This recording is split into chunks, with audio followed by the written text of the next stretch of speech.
तो पुण्यात्माओं, दास को वो मूल ज्ञान प्राप्त है और इस मूल ज्ञान को जिस दिन से दीक्षा देना शुरू किया उसी दिन से ये यही मंत्र दे रहा है, यही ज्ञान बता रहा है।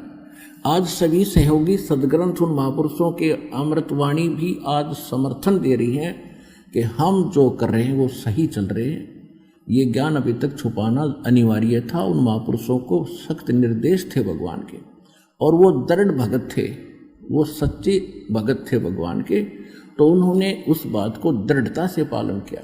नानक साहिब जी ने अपने पुत्रों को भी ये नाम नहीं बताए,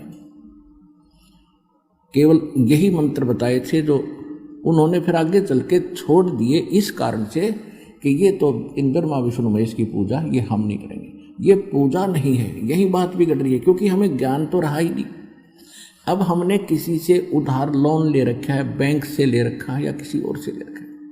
अब हम उसका टैक्स दे रहे हैं, उसकी मजदूरी कर रहे हैं। जैसे हम गवर्नमेंट से लोन ले लिया और उसका हम कर्जा उतारेंगे तो उसकी पूजा थोड़ी कर रहे हैं, वो तो हमारा कर्तव्य बना है। तो इसी प्रकार एक दूसरे शब्दों में जैसे हमने जल प्राप्त करना है, जल प्राप्त करने के लिए हम जो प्रयत्न करेंगे वो पूजा नहीं है, वो तो साधना है, वो क्रिया है। हमारा पूज्य जल है, वाटर है, और उसको पाने के लिए हम जो भी साधन अपनाते हैं, जैसे आपको प्रथम मंत्र दिया जाता है, प्रथम मंत्र की जब आपकी कमाई बन जाएगी, जब सेकंड मंत्र, द्वितीय मंत्र यानी सतनाम दिया जाता है। इस प्रकार समझ लिए कि आपको प्रथम मंत्र दिया है, आपने वो कमाई करी प्रथम मंत्र की, उससे फिर आपने बोकी और पाइप खरीदी, वो है सतनाम, बोकी और पाइप, क्योंकि उस कमाई से ही मिलेंगे वह।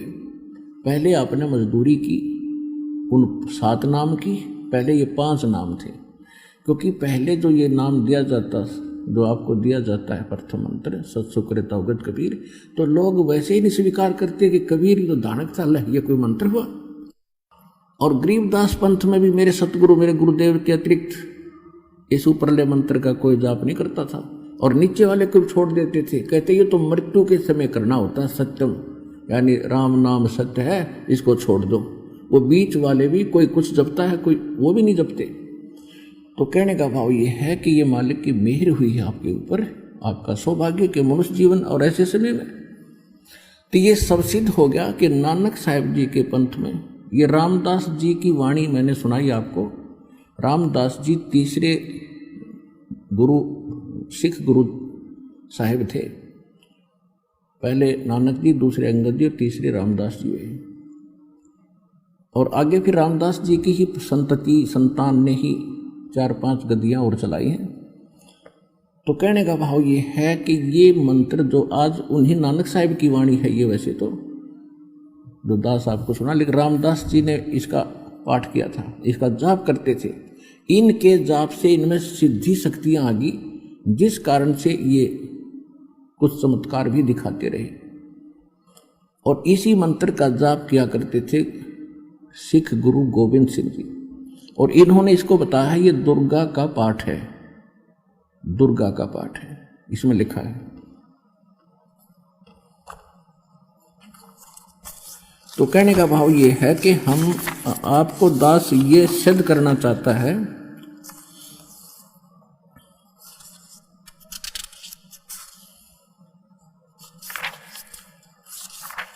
कि आप जो कर रहे हो वो मंत्र सही है, आप जो ज्ञान प्राप्त कर रहे हो वो ज्ञान सही है, इसके अतिरिक्त और कुछ नहीं है।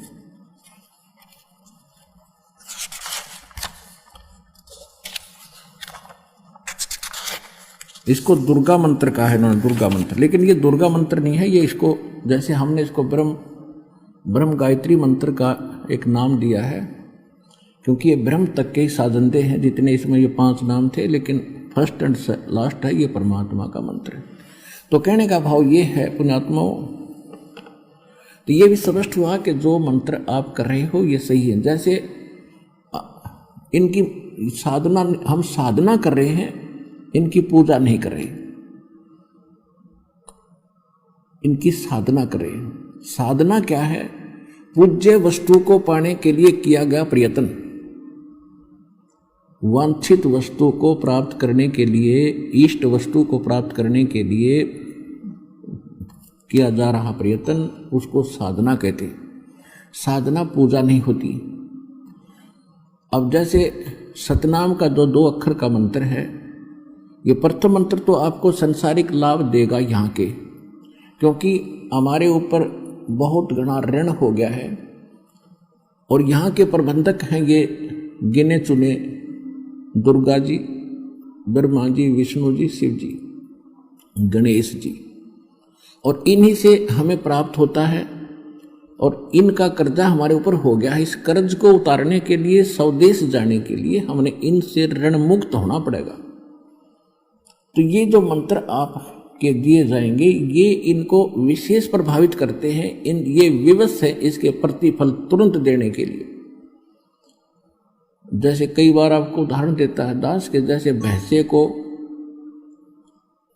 आप भैंसा भैंसा कहते रहो, वो नहीं सुनता है, और उसका एक कोड वर्ड है, विशेष मूल मंत्र है। उसको एक बार कर दे हुर्र, वो ऐसे देखेगा, और दूसरी बार कर दिया तो उधर भाग भी लेगा वो। तो ये वो मंत्र हैं हुर्र वाले, समझ लो।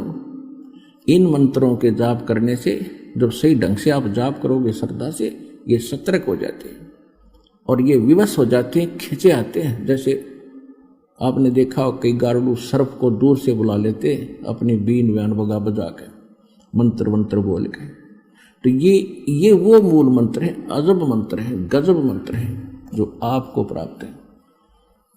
आपको क्योंकि इजली प्राप्त हो रहे हैं इसलिए इसकी वैल्यू कम लग रही है, लेकिन आज तक किसी को छींट नहीं लगी इन मंत्रों की, और भक्ति करके भी वो उनका जीवन निरर्थक रहा। अब इनकी कीमत समझना, इनको संभाल कर रखना। तो मूल मंत्र ये है कि हम इन मंत्रों का जाप करेंगे, हमारे पुण्य इनके पास डिपॉजिट होंगे, फिर आपको ये इस जीवन का सुख देना शुरू करेंगे इस मंत्र से। और प्रथम बार जो भक्त आते हैं उनको परमात्मा अपने कोटे से पुण्य देता है, इस दास के माध्यम से, आशीर्वाद के माध्यम से। तो उनसे आपको तुरंत राहत मिलती है। उसके बाद फिर आपको पैरों पर खड़ा होने के लिए ये साधना या मजदूरी बताई जाती है कि अब अपनी कमाई करो और अपने भंडार भरो भक्ति के। तो प्रथम मंत्र जब आप जाप करते हो उसके बाद आपको सतनाम दिया जाता है। सतनाम ये 2 अक्षर का है। ये भले ही इन मंत्रों में है, लेकिन इन मंत्रों का जैसे जड़ी होती है, जड़ी, उन जड़ियों को 5 का योग कर दिया जाता है तो उनका गुण अन्य होता है, और जब उन जड़ियों का 2 का योग करके खिलाई जाती है तो वही कुछ अन्य लाभ देती है। तो इसी प्रकार ये भ्रमित ना होना, क्योंकि जो भ्रमित गुरु लोग हैं वो तुम्हें भ्रमित कर सकते हैं। क्योंकि एक बार एक ऐसे नकली गुरु बच्चों के कहने से, शिष्यों के कहने से आ गया, उसने दीक्षा भी ले ली। वो मेरे से विवाद कर रहा था कि ये कौन से मंत्र हैं, सतनाम भी वही है, सारनाम भी उसी में, पहले वाले मंत्र भी उन्हीं में से दे रहे हो। मैंने कहा कि आप भगत ही नहीं हो जो सतनाम प्राप्त करके विवाद कर रहे हो। ये मंत्र प्राप्त करने से पहले का विषय था, और अब आपको अविश्वास है तो आप भक्त नहीं हो, आपकी भक्ति समाप्त हो गई है। जब पहले गुरु को उसी से तभी बनाना चाहिए जब पूरी तरह संतुष्ट हो जाओ कि सचमुच जो ये कह रहे सारी सच्ची है। क्योंकि साची एक तो वर्बली व्याकर यंत्र प्रमाणित है, सदग्रंथों से आपके रूबरू किया जा रहा है, महापुरुषों के जो है प्रमाण दिए जा रहे हैं कि उन्होंने ये भक्ति की, उन्होंने ये भक्ति की, उन्होंने ये भक्ति की, जिनको आप मोक्ष प्राप्त मानते हो, और उसके बाद ऐसा करें तो वो उन बच्चों को भ्रमित कर रहा होगा जो उनके पूर्व के शिष्य थे। तो आप सभी को एक सामूहिक संकेत दिया जाता है कि ऐसे लोगों को आप स्वयं ही निपटो, उनको उत्तर दो जो दास आपको बता रहा है। तो इसी प्रकार ये वही मंत्र, फिर उन महापुरुषों ने यही जाप किए। फिर एक तो परमात्मा और परमात्मा की विशेषात्मा जो बता रही है वो फाइनल है। अगर हमें अपनी बुद्धि सही होती तो आज से पहले हम जान लेते इनको, आने की आवश्यकता क्या थी आपको। तो यहाँ आए हो तो दास जो बोले उन्हें फाइनल समझ लेना, प्रमाणित समझ लेना, कभी रजिस्ट्री कैसे समझ लेना। क्योंकि ये जो मूल मंत्र आज आपको बताए हैं, प्रथम मंत्र से कुछ इस 35 अक्षरी पंजाबी भाषा की थी, इसमें से आपको 500 मंत्र दिखा दिए। और ये नानक साहिब की वाणी है। नानक साहिब जी के कब लगभग 200 वर्ष सतलोक गमन के बाद ये संग्रह की गई थी उनकी वाणी कहीं कहीं से। तो उसके बाद भी कुछ वाणियाँ रह गई थी, तो उन महापुरुषों ने बाद में अलग से छपवा ली। और इसको गुरु ग्रंथ साहिब में इसलिए भी नहीं रखा होगा कि ये तो उन्हीं ब्रह्मा विष्णु महेश के मंत्र हैं, इनको छोड़ दो। इसी प्रकार आज ये आपके रूबरू कर दिया दास ने।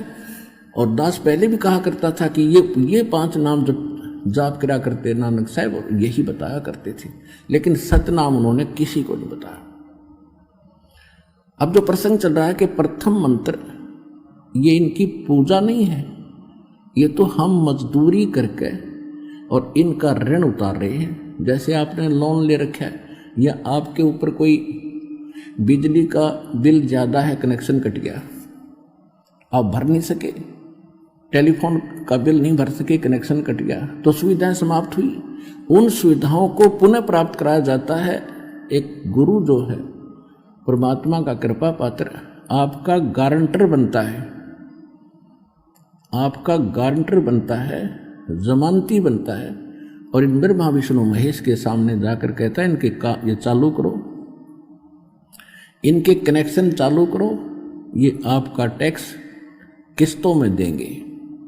तो ये तुरंत चालू कर देते उस गारंटर को बीच में आने से। तो यहाँ आते ही आपके वो कनेक्शन चालू हो जाते हैं। आप मजदूरी करते रहिए, आपको संसारिक सुख भी होंगे, उनका कर्ज भी साथ उतरेगा। फिर उनके पास डिपॉजिट होंगे तो वही फिर आपको सुविधाएं ये देना शुरू करेंगे, वो देंगे वर्क डन।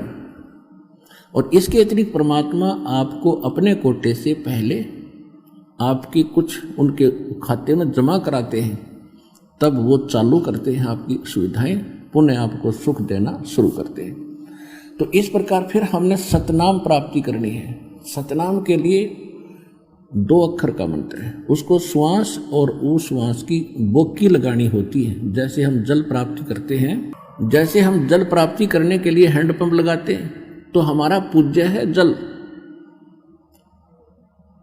वो बोकी और पाइप हमारे पूज्य नहीं है, लेकिन उनके बिना पूज्य वस्तु मिल नहीं सकती। तो वो हमारे लिए अनादरणीय भी नहीं है, वो ठुकराए भी नहीं जा सकते, क्योंकि उन बिना मिलेगी नहीं। तो इस प्रकार ये 2 मंत्र हैं, इनकी सांस उश्वास की बोकी लगानी आपने। खूब समझते होंगे, हैंडपंप हाथ से लगाने वाले या जैसे भी बोकी मारते हैं, गोल गोल पाइप होती है, मिट्टी बाहर डालते हैं, फिर पाइप नीचे डालते रहते हैं। अब बोकी और पाइप का काम है, बोकी का काम है पाइप को जल तक पहुंचा देने का। अभी जल प्राप्त नहीं हुआ, सतनाम से परमात्मा प्राप्ति नहीं हुई, लेकिन परमात्मा के अंतिम छोर पर पहुंच गए। उसके बाद हैंडपंप लगाया जाता है ऊपर, मशीन जिसको बोलते हैं, वो मशीन है सार नाम सार शब्द, वो मशीन है। वो मशीन को फिर लगा करके हैंडपंप को, उसकी भी फिर मेहनत करनी है, मजदूरी करनी है, उसको भी पूजा करनी है, सिमरन करना है, उसका जाप करना, उसको हिलाना है, तब वो पूज्य वस्तु प्राप्त होगी जो हमारा इष्ट था। तो ये है proper way of worship, proper method of worship and complete solution. पूर्ण मोक्ष के लिए, पूर्ण आत्म कल्याण के लिए ये मंत्र हैं जो दास के अतिरिक्त विश्व में किसी के पास ना थे और ना आगे आके, तो मतलब खत्म हो गया,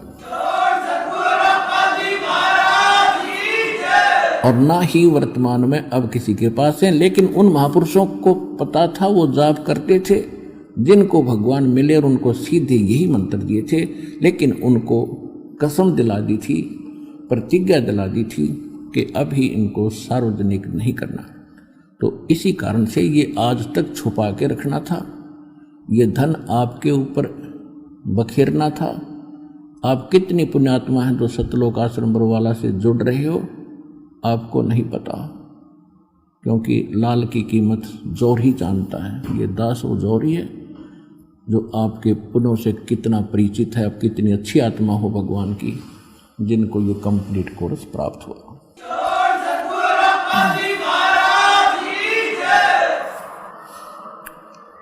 तो हम उसी प्रसंग पर आते हैं।